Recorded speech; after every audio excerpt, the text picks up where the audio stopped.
We all have bias. You probably have heard that statement before. The fact is, we all have unconscious beliefs about different groups, and they are inconsistent with our conscious values. It's also called implicit bias. But if it is indeed unconscious, how do we get past it? I was in an airport a while back, and the gate attendant called for first class to board. As a leadership trainer, I log a lot of air miles, and so it isn't uncommon for me to fly first class. I fell into line like I normally do. Single file, heading to the gate attendant, boarding pass in hand, extended it to her, went off to the side. A man who had been waiting against the wall strode over and placed his boarding pass over mine. I mean, right? I'm sure for many of you, that would have earned that man your best glare, wouldn't it? I mean, probably the real side eye, right? But for many of you, as it did for me, it might have struck an even deeper chord. If you have any frame of reference to civil rights or denial of civil rights, and what that man did might have carried a deeper insult. Now, I've never had my civil rights denied, but my parents, who were great storytellers, would share experiences about growing up back in the day. And I remember them talking about when they were courting, how they liked to go to the theater, and they would hold hands, and they would sit in their designated section in the balcony, or how much they enjoyed going to the colored swimming pool with their friends. I loved these stories, but it reminded me segregation was not that long ago. And when that man, white man, when he strode forward with such confidence and placed his passport passing over mine, it was like a punch in the gut. There were other women that were in that line, but I was the only black person. So the visual was very stark. And I say this as an example of bias that led me to my journey in discovering how to move past my own unconscious bias. We've learned through studies that unconscious bias can start in the early years. That really wasn't my experience. Growing up, I grew up in a beautiful small town in a home my parents built. We worshiped in a multicultural church built by our ancestors. I went to a city school, diverse student body, overwhelmingly fair teachers, so I never really felt that I didn't belong. Likewise, I was raised to appreciate the differences in others. I got along well with a wide variety of students. I love foreign language. I had half a dozen pen pals from around the world when I was in high school. It wasn't until I started traveling and when primarily in the higher boarding groups, and most frequently involving men. My reaction to this was one of conflict avoidance. Better to lay low, because I'd seen examples. You know, if something were to happen, a dispute or what have you, I would probably be at a disadvantage. So better to just keep calm and stay out of the fray. That meant avoiding eye contact. It meant not engaging in a lot of conversation. At the gates where we would sit, I tended to go to the less populated areas. Laptop, book, headphones, earphones, all were my little weapons, shields to protect me, kind of insulated. That was how it went for a while. It changed my travel experience. I went from being this happy-go-lucky, curious, engaging traveler to, I'm just trying to get from point A to point B with as little drama as possible. And then I was approached by a supervisor with a proposal, an invitation for a project that involved global travel.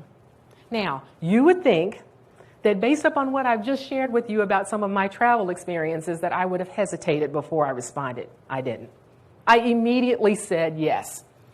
It was that person inside me, the person who wanted to experience differences, culture, sights, sounds, people. I immediately said yes. But when the excitement died down, there was a reckoning. Okay, now what am I going to do? After all, this was global travel. Hadn't I seen it in the news, in the movies, in the media? Some parts of the world, there's a perception of black people that we are less than, less intelligent, less valued. How am I going to handle that? Well, you know, my strategy had been working pretty well. So I decided to continue that. Be professional, be polite, but I'm going to protect myself. That barrier is going to stay in place. And that's what I did. If there was any doubt in my mind, it was reinforced when that supervisor, before my first adventure, came to me and during the conversation said, "How are you going to deal with racial prejudice when you encounter it?" Wow. Came right out with it. I respect him for that, but it's real. Made it very real to me. And I just told him that I would endeavor to take the high road. I would continue to do as I had been. The job would get done. I wouldn't let it deter me. So off I went, and it was the opportunity of a lifetime. I am so glad that I took that assignment. And then one night I was in my hotel room, I was having dinner, and I reflected on the fact that I had been invited to dinner by a colleague that night. An invitation to dine with them, with their family in their home. And I had said no. And it wasn't the first time that that had happened. I had gotten very comfortable in my protective armor. And those no's with the nice excuses were rolling off the tongue.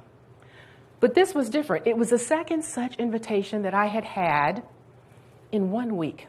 And I had to face the fact. I was thinking that I wouldn't be welcomed, that I wouldn't be treated as well or as much as during this adventure. And yet, people were reaching out to me. They were wanting to engage. They were wanting to connect. And now I was the one that was saying no and putting up the barrier due to my unconscious bias. It was a difficult moment, a harsh moment to realize that I was being a hypocrite, but it was my first move toward my journey to move beyond unconscious bias, was recognizing that the way I was acting was not consistent with my values. It was not consistent with who I said I was, not consistent with the good citizen who wanted to experience others and cultures and sights and sounds, not consistent with the HR professional who is supposed to be objective and fair-minded in making their decisions. No, it was inconsistent. That was my first step. And then I thought about the impact of it. Do I leave this the way it is or do I make change? I decided to make change because the impact to me concerned me. Did I hurt people's feelings? Did I change the trajectory of a friendship? You know that to be invited into anyone's home in any culture is so special.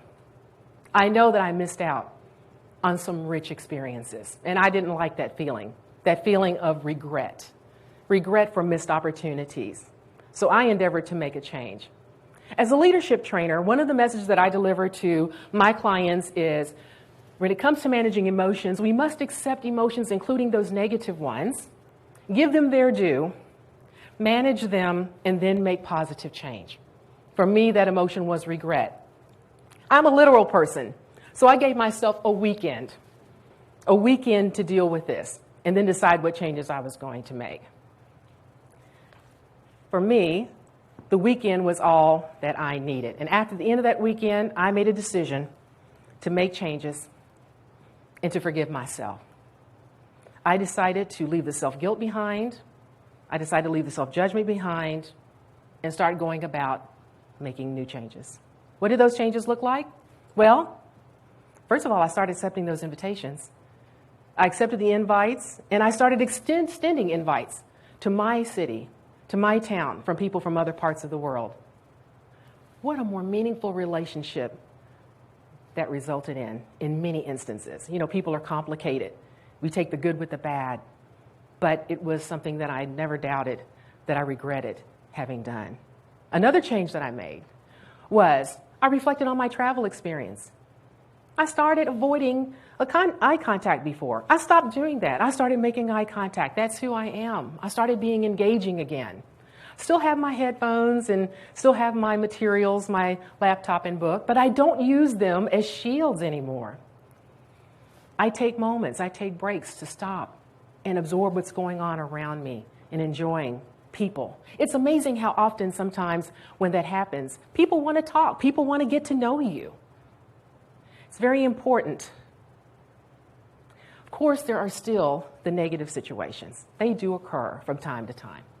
I've endeavored that I will take the high road in those instances, but more importantly, I won't let the ugliness of a few cause me to paint a whole category with a broad brush. Speaking of negative experiences, what about that situation in the airport? We're at a stalemate. Boarding passes. I'm sure the people that were in the surrounding gateway were like, oh my goodness, we're about to have a scene here. But I didn't give them that. I waited for the gate attendant, white lady. She reached under and took my boarding pass and said, this lady belongs in this boarding group as well. The man turned and left without a word. I said thank you and I boarded. Things don't always go my way. And when they don't, I will vocalize my displeasure and move on. On occasion, if it's serious, I will complain, but that's very rare. It's important to me to set a good example. This isn't the case with everyone. Not everyone wants to own that. In these past turbulent years where we've had so much upheaval, including in regards to bias, I've had many a friend confide, I am so tired. I am so frustrated with feeling like I'm the representative for my race because I'm the only one representing in the group. I have to be the educator. I'm tired of this. I get it.